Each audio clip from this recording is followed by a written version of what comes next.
Hi everyone, I hope everyone is fine. In this video, I am going to share you 3 days English exam preparation plan. Today is Friday, Saturday, Sunday. Monday you are going to have English.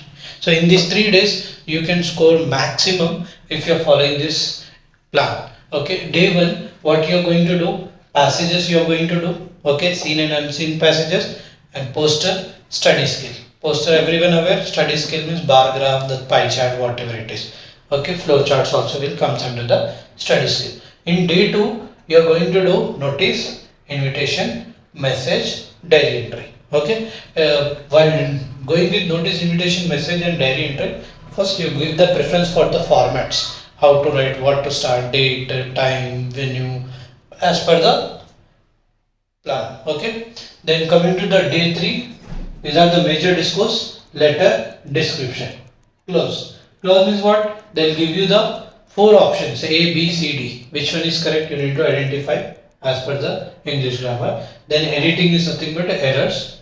Right. Then last vocabulary means underlined word. They will give you the underlined word. As per the underlined word, they sometimes they'll say to find the meanings or opposite words. So like this. As per the given question, you need to do this bit. Okay, and follow this. And I hope you have already done 2 exams well, so don't give up till your last exam. If you understand, please like, subscribe and share our video. Thank you. Jai Hind.